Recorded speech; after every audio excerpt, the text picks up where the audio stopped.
The Y2K paparazzi era was absolutely unhinged. It was insane.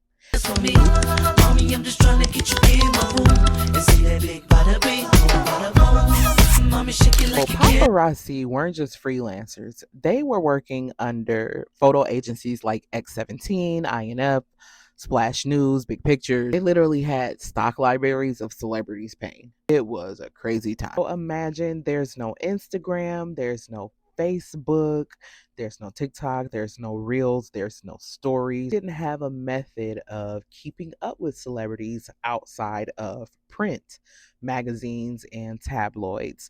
Blogs did eventually come along in the paparazzi era. One picture could pay a photographer's rent. Pictures would go for millions. Celebs had actual rates. Britney Spears, her set of photos will go for like $125,000. So Lindsay, 50K, Paris Nicole, around 25K, right? Each celebrity had their own going price. So each photo would get licensed internationally, but there will always be like one exclusive photo that can make tens of thousands of dollars per outlet, per country. Okay. These pictures weren't just being sold in the US, they were being sold globally. In 2006, Us Weekly was selling 2 million copies per week. The magazines was flying off the shelves. I'm telling you, at the grocery store, Mom's had me in the line with her. I was picking up them magazines and seeing who was doing powder. But the tabloid era was crazy. Everybody was on powder. Everybody was drunk.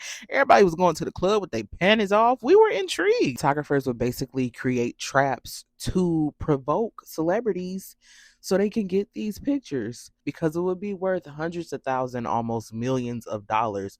One picture could feed an entire industry. About your kids, your body, your mama, your baby daddy, your financial situation, anything that they know will trigger you and to get you to snap in the photo, they saying it. Paparazzi is literally the blueprint of turning people's trauma into clickable content. It's daytime TV dependent on telling their celebrity stories on what was in the tabloids. It wasn't just everyday people reading these magazines. These photos would be on the news as well. It was a crazy time. They had the craziest headline, worst pictures of your favorite celebrity. And of course, we were into it because of voyeurism. That's a natural human reaction. And we like to see celebrities being human. We like to see that they're not perfect because we know they're not. Photos of Britney crying sold millions of copies one week.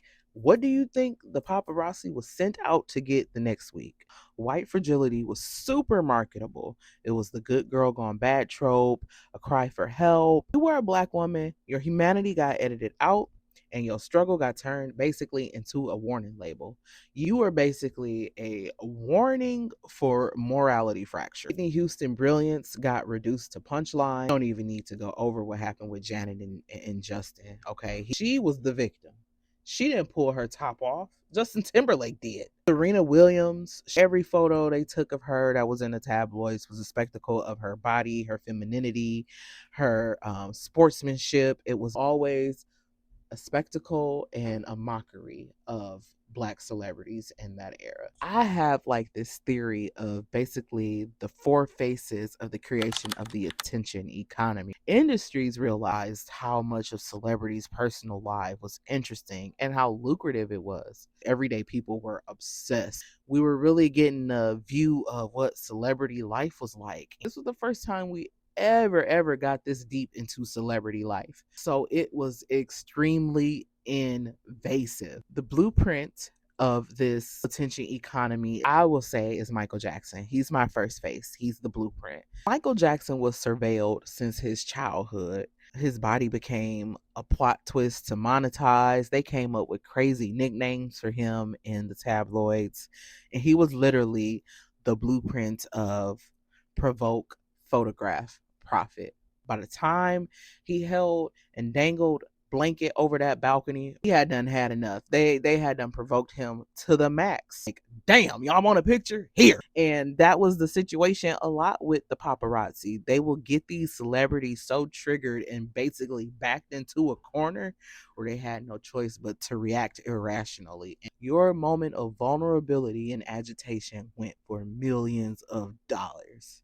Phase two is Britney Spears' sacrifice. America's sweetheart turned. Hold on, let me rewind. Cannot Go without mentioning how Princess Diana was also a blueprint. Princess Diana went through hell with the paparazzi, and that was kind of the kickoff of the paparazzi shenanigans. He died in 1997, and that was in the UK. Paparazzi wasn't really invasive like that in America yet, but for some reason, the thrill, the excitement, the trauma, the drama that came with Princess Diana's death made the paparazzi even worse. So, phase two, Britney Spears. She was blocked at gas stations. She would be trapped when leaving parking lots.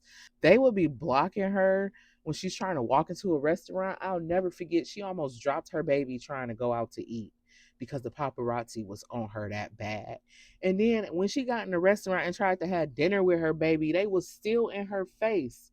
And here she is being vulnerable, crying because the woman can't even go out to dinner with her baby, and y'all taking pictures of that moment too. That y'all, she crying because of y'all, and y'all still taking pictures. She was driving with her baby on her lap because they was literally surrounding her car. She felt unsafe. She felt like they could have reached in and literally grabbed her baby, and they just might have. My third face is Kanye West. Even if he was having a bipolar episode, it was never really seen as that. It's mental illness, people aren't empathetic about it, right? He wasn't allowed messy humanity. He had to be perfect. The minute he's defending himself, he's off his meds. They do this all the time to celebrities. He is the perfect face and example of the resistance when it comes to this whole paparazzi shenanigans. Fourth face, or is this my fifth face? Because the reflection.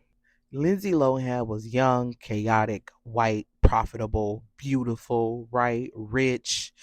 Her Hot Mess Express was extremely marketable. TMZ exists today because of Lindsay Lohan. They owe it all to Lindsay Lohan. Our honorable mention, Paris Hilton. Paparazzi will hunt her. They will go after her.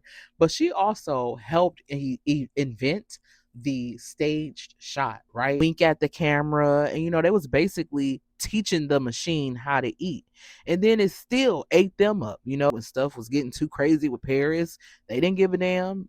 They didn't hold back on her either, even though she was giving them money, giving them shots. But they still did not give a damn.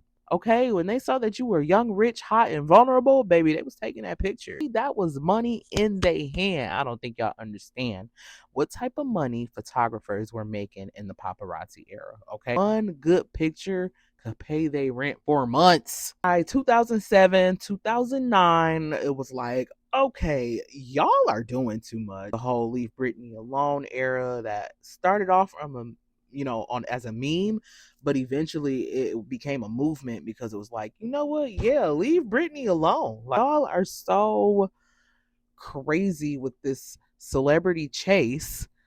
Y'all gotta stop. We got social media and we ran to it. Things didn't switch up because tabloids became more moral and ethical. Social media kind of came and took over the whole game.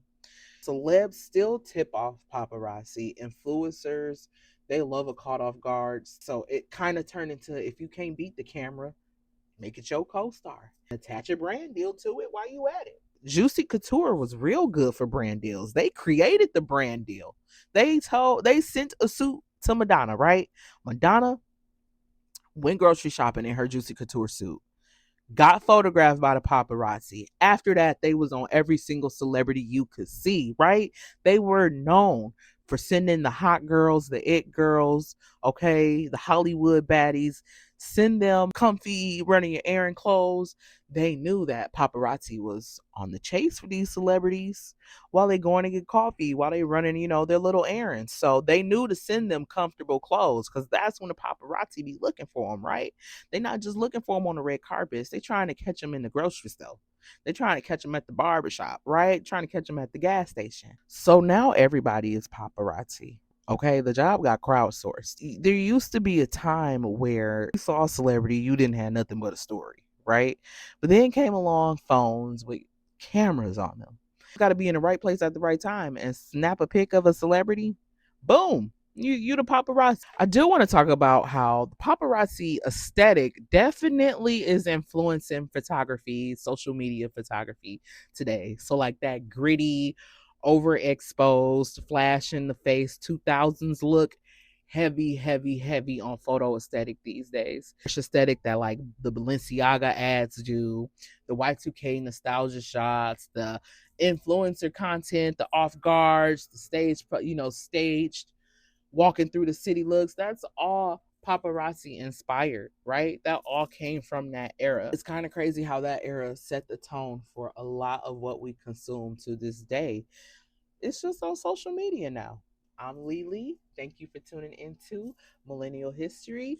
Let me know what you want me to unpack next. We can get into a lot because, as we all know, the Y2K era was full of content, right? Full of nostalgia, full of culture. So let's unpack some stuff. I would love to hear what y'all want me to go over and deep dive next. Thanks for tuning in. Until next time. For me, mommy, I'm just trying to get you in my room